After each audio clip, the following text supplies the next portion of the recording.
They told me not to go near her. Everyone did. Officers, diplomats, even the station custodial AI that mistook warnings for politeness protocols. Do not approach the princess.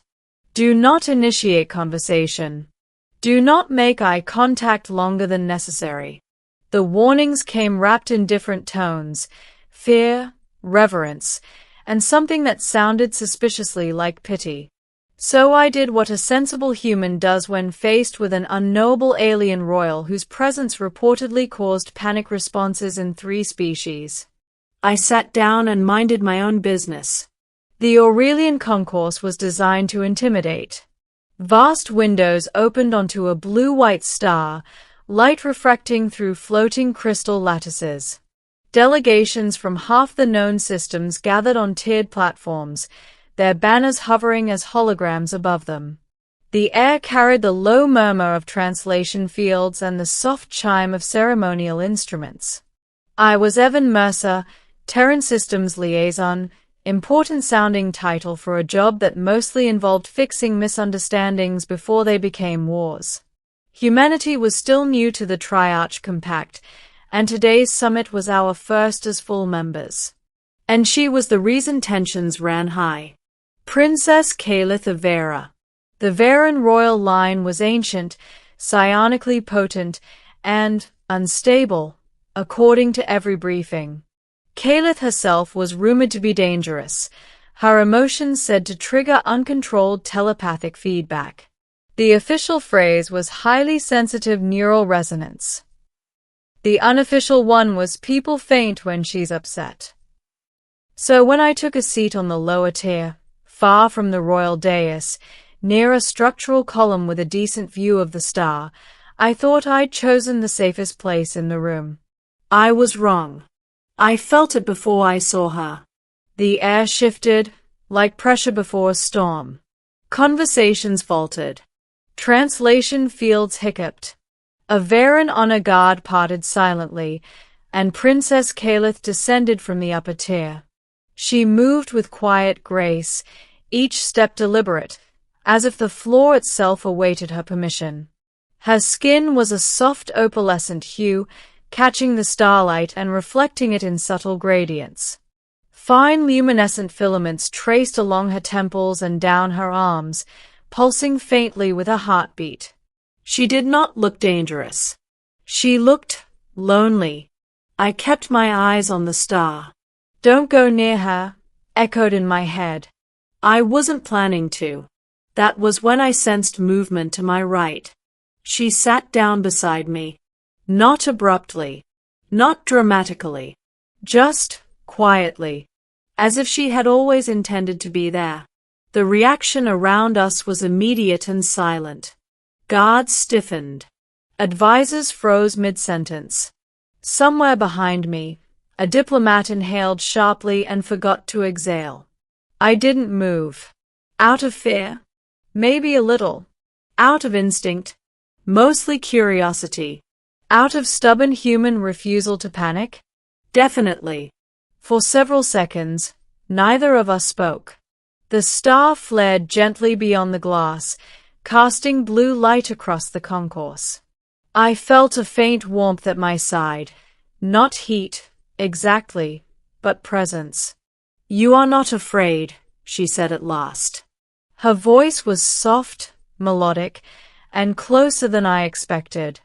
"I am," I admitted honestly. "Just not the way everyone else is." She turned her head slightly. I could feel her gaze on me, studying, measuring, not my status or worth, but something internal. "They told you not to come near me," she said. "Yes. And yet you sit here." "I was already sitting," I said. "You came to me." A pause. "That is true," she said, and something like amusement flickered through her filaments. Minutes passed. The summit resumed, awkwardly, with speakers attempting to pretend nothing extraordinary was happening. Kalith and I sat shoulder to shoulder, watching delegates argue trade routes and defense clauses as if the universe hadn't just tilted. "Why me?" I asked quietly. She didn't answer right away. Because, she said eventually, when I enter a room, minds react. Fear, awe, hostility, desire. It is loud. I nodded. Crowds can be. With you, she continued, there was nothing. No spike. No recoil. Just space. I frowned slightly. That doesn't sound right. I'm definitely thinking. Yes, she said. But you are not reaching. I considered that. Humans weren't telepathic, but we were emotionally noisy, usually broadcasting intent whether we meant to or not. Maybe my years in negotiation had taught me to listen without pushing. That must get exhausting, I said. Her filaments dimmed a fraction. It does.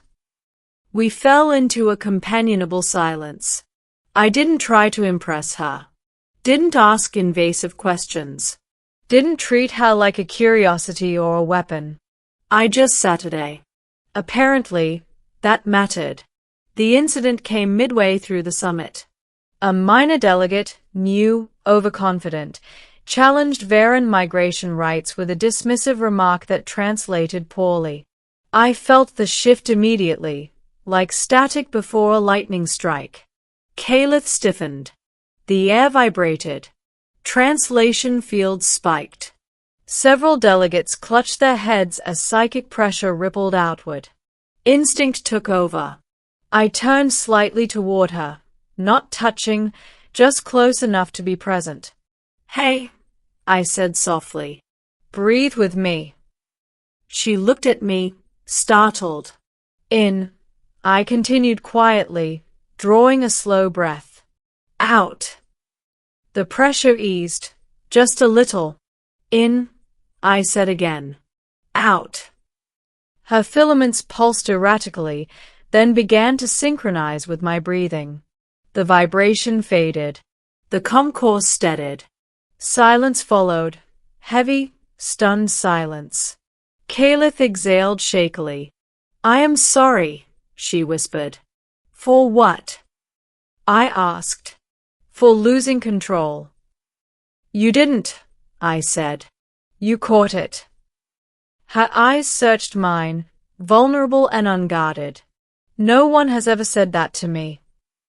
After the summit adjourned, the warnings changed. Who is the human? Why does she respond to him? Is this a risk? An opportunity? I was escorted, politely but firmly, to a private chamber where Caliph already waited. This time, guards lined the walls, but they kept their distance. She approached me slowly. When I sat beside you, she said, I did not intend consequence. Neither did I replied. She smiled faintly. Yet here we are. We spoke then, not as princess and liaison, but as two people carrying burdens that didn't care about rank. She told me of growing up amplified, never alone in her own head. I told her of humans' talent for surviving chaos by making friends with it. You are grounding, she said. That's a first, I chuckled. She grew serious. My people fear that closeness to me will harm them, that I am too much. I met her gaze. Maybe they're just not built the way humans are. And how are humans built? She asked. To sit beside someone dangerous, I said gently, and decide they are worth understanding anyway. The announcement came days later. A new protocol. A Varen Human Liaison Initiative. Princess Caliph requested, formally, that I be assigned as her primary interface to the compact. No one objected, because no one had ever seen her so calm. On the day it became official, we returned to the concourse. Same star, same tears. I took my seat. She walked over, and once again, quietly, deliberately, she sat beside me. This time, no one panicked. She leaned closer, her voice barely above a whisper. They told you not to go near me. I smiled. They tell humans a lot of things. Her filaments glowed warmly. I am glad, she said, that you did not listen.